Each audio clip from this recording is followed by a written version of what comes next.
ils sont autour de vous, même s'ils sont sur des chaises, Wallah, c'est eux les jeunes. 5 heures du matin, le gars, tu le vois, il traverse le village, tu vas où après? Je vais à la mosquée. Ah, la pluie et tout, il rentre, il prie, il retourne à la maison. Des fois, il est presque pensionné, il va encore travailler. Et le vrai jeune, tu dois rentrer dans sa chambre pour le supplier. Et tu dois même frotter la manche. Ça va, Mohamed? C'est drôle, hein? Il te regarde, il t'aïoué. Ouais, mais oui, c'est drôle, parce qu'après, c'est l'Assar, c'est trop tard. Ouais, rigolez, genoux. Rigolez seulement. Yak, hein? Et tu dois le supplier. Allez, voilà, notre ça, notre. Ouais, mais le prof, il a dit, drôle, c'est juste que l'Assar. Hein? Il ne veut pas bouger. La jeunesse. Comme disait le Walid, pour rigoler, il me dit la jaunisse. La jeunesse. Et Mskin, pour rigoler, hein? On ne rabaisse pas les jeunes, loin de là. Ils ont un potentiel, wallah, et je le dis avec sincérité, de dingue. Mais nos parents, des fois, ils nous montrent l'inverse. C'est eux qui montrent qu'ils sont encore jeunes, même à des 70 ans, 60 ans, 70 ans, subhanallah. Donc, regardez la hikmah. La jeunesse, elle a été mise dans ce hadith à part. Et vous avez un autre cadeau, dans un hadith que vous avez entendu tout le temps. Le fameux hadith des 7 groupes là, 7 groupes de personnes. Vous vous rappelez? 7 groupes de personnes qui vont se retrouver sous l'ombre du trône d'Allah subhanahu wa ta'ala le jour où il n'y aura aucune autre ombre que celle du trône d'Allah subhanahu wa ta'ala. Soleil très très bas, soleil très très bas. La chaleur de dingue. Et on sera nu, prophète, orat, pas de chaussures, rien. Et on attend le jugement. Il y a les jeunes, ceux qui ont ziyar, comme on dit, qui ont serré, ils ont fait leur possible, ils ont combattu à Shaitan en Allah, on va les interpeller, puisque qu'est-ce qu'on te dit? Shabun nasha'a fi ibadatillah. Allahu akbar. Un jeune qui a grandi dans l'adoration d'Allah subhanahu wa ta'ala. Voilà, les jeunes, pourquoi on vous parle chaque mois? C'est pour vous faire gagner ce qui aura de plus beau le jour du jugement dernier, que personne ne pourra t'offrir, ni ta mère, ni ton père, ni un roi, ni qui que ce soit, wallah. Personne. C'est le jour où il n'y aura pas de pitié. Hein. Personne n'aidera ni sa mère, ni son père, ni qui que ce soit. Allez relire le Coran, vous verrez. Yawma yafirru, tout le monde va harab. De sa mère, son père, son frère, ses amis, ses enfants, sa femme, la femme, elle va harab, son épouse, son époux, afouane, tout le monde va harab. Nafsi, nafsi. D'abord, je me sauve. Voilà pourquoi, quand on vous parle et qu'on vous dit s'il vous plaît, et qu'on fait tout un effort pour vous parler des heures et des heures, c'est parce que, désolé, je crois que vous avez compris, la jeunesse, c'est une échéance. C'est une partie. Ça passe ou ça casse. C'est tout. Tu as été intelligent, tu vas la passer à ton aise. C'est pour ça que nous, maintenant, notre âge, on approche 50, on se dit, Ya Allah, accepte toute cette partie de notre vie, on était jeunes. Je ne parle pas du fait qu'on reste jeune dans son esprit, même si on a des parents. Vous avez vu quand des fois les mosquées elles se bâtissent, se construisent, une grosse majorité, je parle chez nous en Belgique, peut-être chez vous aussi en France, hein, chez nous en Belgique, une grosse majorité, c'est les parents qui bâtissent. Il y a un peu de jeunes qui bougent, mais c'est connu à 200%, c'est le Walidine qui viennent, les pelles ou Ammar, et des fois tu vois des...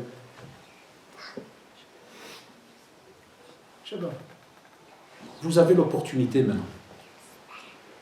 Alors c'est soit vous avez des oreilles et un cerveau, vous entendez, et là, alhamdoulilah, vous êtes responsable devant Allah subhanahu wa ta'ala. Vous ne pourrez pas dire que vous n'avez pas d'excuses. Soit vous avez un papier du médecin qui dit que malade psychologique, par exemple, que la personne n'est pas bien. Ça arrive. Mais je ne crois pas que c'est votre cas. Ça, on te dit aussi, Allah d'alik, parmi les choses qui vont t'aider, c'est de faire attention à tout ce qui est le domaine de la fréquentation. Et là, je vous pousse à aller dans nos chaînes à gauche, à droite, YouTube et autres, et il y a plein de conférences là-dessus, sur la fréquentation. Quoi que tu dises, si tu veux pouvoir rester sur la droiture, wallahi, tu dois être entouré de gens qui sont droits. Et j'ai toujours dit à nos jeunes, on fait la part des choses. On s'entoure de gens qui sont droits pour avoir un programme bien déterminé, sur lequel on ne sort pas. Et nos amis, jazahumullah, qui sont des fois entre guillemets dans l'égarement à gauche à droite, j'ai jamais dit, et j'ai toujours dit depuis 30 ans de da'wah, ceux-là, on doit leur faire un programme, de nouveau, bien spécifique avec eux, où il n'y a pas de perte de temps, ceci, cela, et on fait, et on jongle, écoutez-moi bien, d'après ce qu'on connaît de notre propre corps à nous. Tu sais que tu es capable d'aller vers ton ami l'asla, l'ar'aya, il n'a rien, miskin, aucune pratique ni rien du tout. Mais tu es capable d'aller avec lui, par exemple, une demi-heure et de lui faire un conseil, de lui parler, kada, et après une demi-heure tu pars, bismillah, tukra Allah. Mais je te dis, wallahi, tu n'es pas capable de le faire pour l'instant, n'y va pas. Allah yarda alaykoum, écoutez ce conseil en or. N'y va pas. Jusqu'à ce que tu sentes que, mashallah, t'es à l'aise. Tu sais dire non. Combien on a eu de jeunes qui, mashallah, étaient sur la droiture, puis ils ont commencé ou continué à fréquenter des gars qui étaient à gauche, à droite, garçons ou filles, n'importe, et ils n'ont pas eu la force de dire non. L'autre jour, je vais parler avec des parents, qui sont venus me parler, leur enfant, 16 ans, chiche. 16 ans. Et chez nous à Bruxelles, je crois comme chez vous, sûrement, 13 ans ça commence. 13 ans, c'est un âge à l'aise pour le shit. La bœuf, comme vous l'appelez. Wallah, chez nous à Bruxelles, 13 ans, c'est tranquille.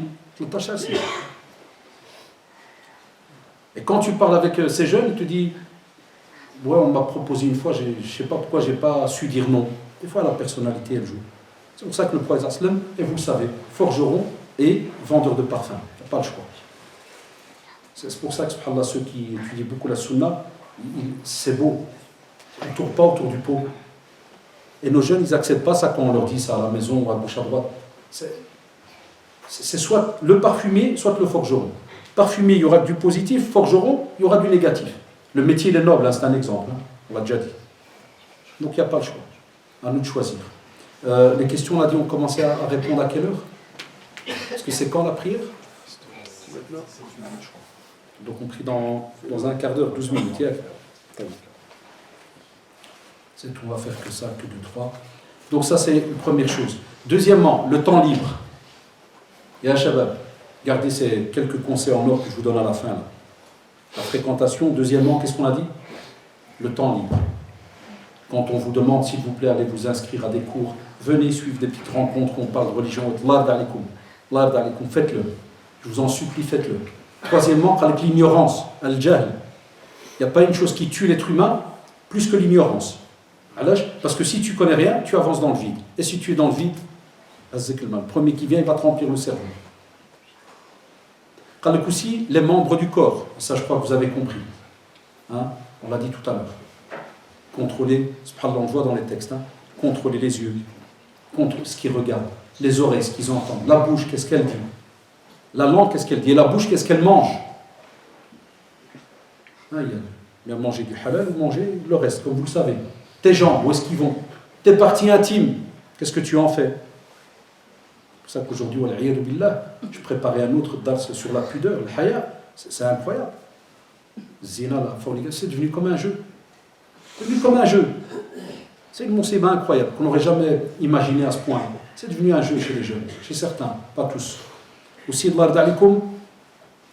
quand tu reviens vers ta religion, revenir étape par étape. Il y a les jeunes, ceux que vous connaissez là, qui veulent des fois revenir, expliquez-leur. N'entrez pas du 200 à l'heure. Si tu veux l'istiqama, elle doit être structurée, étape par étape. Et là, je vous pousse des fois à parler avec les frères, que ce soit l'Arbiban ici ou bien d'autres frères. Pourquoi? Par rapport aux petits livres qu'il est bien leur d'avoir pour structurer ces petites connaissances. Comme on dit très souvent, un livre dans le domaine de l'aqida du dogme, un livre par rapport à la vie du prophète, sallallahu alayhi wa sallam, un petit livre par rapport aux invocations, un petit livre là, Coran phonétique avec explication. Regardez, ça c'est vraiment pour débuter. Et on avance comme ça, étape, donc par étape. Allah d'alikum, comme d'habitude, nos rencontres, c'est comme un petit flash comme ça, pour renvoyer un rappel. Il y a encore des fois beaucoup de choses à dire, parce que j'ai mis par rapport à un exemple, j'ai mis parmi les choses qui nous aident, et à chaque fois j'ai été avec des hadiths et autres, que ce soit par exemple la prière, tout ce qui est surérogatoire, aussi le jeûne. Ramadan approche, est-ce qu'on se prépare pour Ramadan? Eh bien, on te dit normalement, une des choses qui aide aussi dans l'istiqama, et subhanallah, c'est miraculeux, c'est lorsqu'on apprend à jeûner les lundis, mardis et Ayyam al-Bid, 13, 14 et 15e jour de chaque mois. Parce que dès que tu jeûnes, automatiquement, il y a tout un contrôle par rapport au corps. Est-ce que nos parents, ils ont appris ça aux enfants depuis qu'ils sont petits? De les pousser à jeûner minimum, ils s'entraînent lundi, puis après on rajoute le jeudi. Tout ça, ça va être des sunan qu'on va délaisser, de génération en génération. On a connu nos parents jeûner en semaine, ça va se perdre. Shabab, aujourd'hui, tu lui parles de jeûner lundi, jeudi, il va te dire, quoi, comment? Tu lui dis Ayyam al-Bayd, hier je l'ai testé dans une mosquée. Wallah, hier, subhanallah.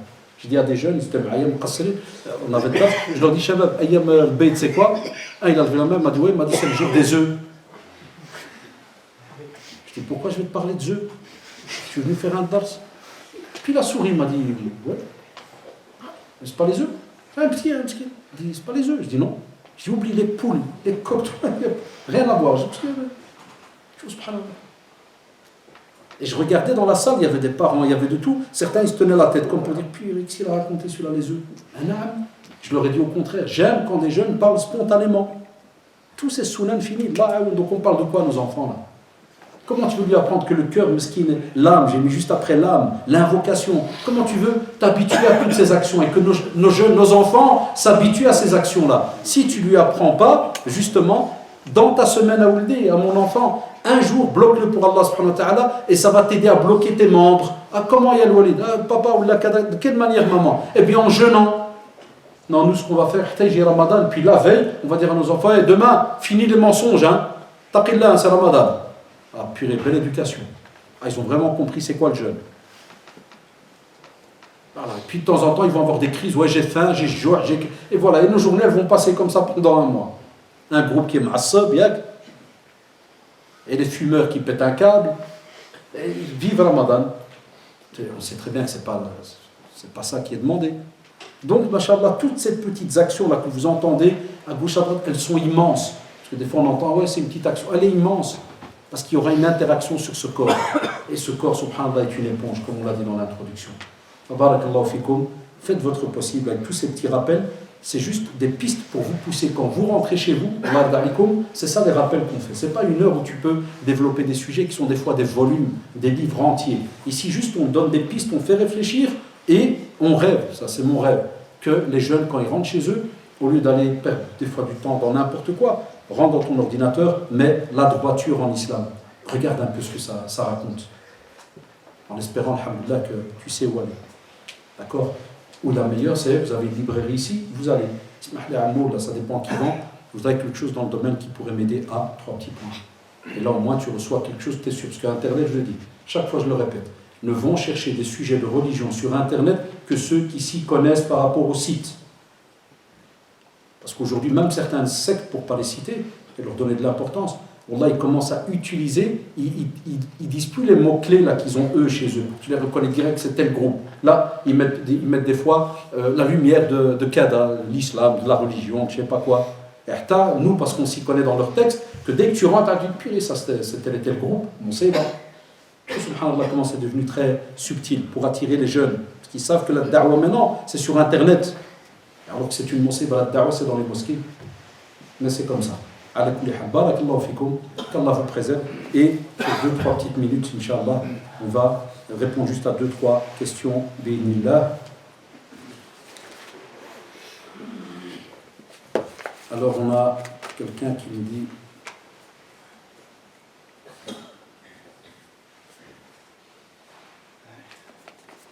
je ne sais pas ce que la personne a voulu écrire ici. Code de bonne conduite ou finalité, point d'intérêt. Allah jazakallah, frère ou sœur, je ne suis pas un philosophe, je crois que je parle beaucoup, mais les codes, donc droiture, code de bonne conduite ou finalité, Allah, acceptez-le de ma part, je ne suis pas un grand philosophe dans la langue de Baudelaire, mais je ne sais pas ce que c'est. Allah, je n'ai pas compris, désolé.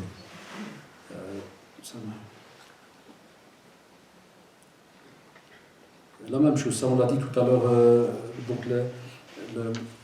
mais ce qui est bien, c'est que la personne, le rappelle ici, Jazallah, il dit l'importance du respect des parents. Ça revient souvent dans les conférences, quand il y a des questions. Souvent, c'est que les parents profitent de passer des petits messages pour dire, s'il vous plaît, dites à nos enfants de nous respecter. Il y a les jeunes, je ne vais pas en 2 minutes vous lancer une conférence sur le respect des parents. Ma page, vous la connaissez, hein, vous mettez sur YouTube, Prof Haddash Rachid, vous allez voir, il y a des centaines et des centaines de conférences. Allez voir, j'en ai même une par exemple sur la mer. Je l'ai appelée, je crois, Oumé ou bien la mer avant le regret. J'ai perdu ma mère à 16 ans, je sais c'est quoi une mère. Et je suis marié, j'ai des enfants et des enfants mariés. Je vois mon épouse comment avec les enfants, je vois c'est quoi une mère et son importance. Aujourd'hui on a des jeunes, ils lèvent la main, kada. Non, comme je parle des fois même avec mon ami, il peut arriver, ça peut arriver, on a un problème, les parents. Mais même comme ça, on garde toujours des limites. Jamais ni on lève la voix, même si ton père il a tort à 2000%. Même s'il a tort à 2000%, jamais de ta vie tu lèves la main. Même s'il t'insulte, il dit que jamais tu lèves ta main. Il t'insulte, tu invoques Allah subhanahu wa ta'ala pour lui. Direct, tu fais 2 rak'at, tu dis Ya Allah, guide mon père. Ya Allah, accorde à mon père le paradis. Wallah, ça c'est le walad salih. Parce que sinon vous allez le regretter un jour ou l'autre. Un jour, vous-même, vous allez être des têtes dures et vous allez être choqué de voir votre enfant te dire qu'est-ce que tu racontes. Et Wallah, il se peut que tu vas voir une scène qui est la même que toi avec ton père. Et un hadith, il est daïf. C'est juste l'idée. J'aime pas trop le système parce que voilà, j'ai toujours appris de manière stricte. Le daïf, on le laisse à côté. C'est juste l'idée. Vous vous rappelez Kamatoudin ou Toudan, comme tu as fait, on te fait. Il est daïf, marra, il est faible. Mais certains savants, ils te disent, subhanallah, dans la vie d'une personne, on le remarque. On a peur que tu aies été une pourriture. Ceux qui seront avec toi et vivront à tes côtés, ils seront peut-être pourris avec toi. Les parents, je dis toujours, rien les jeunes, c'est comme 2 clés du paradis. Chaque fois que tu vas en perdre un, tu as une clé qui part. Parce qu'ils sont comme ta cause pour entrer au paradis. Tu rates une clé, ta mère part, spécialement.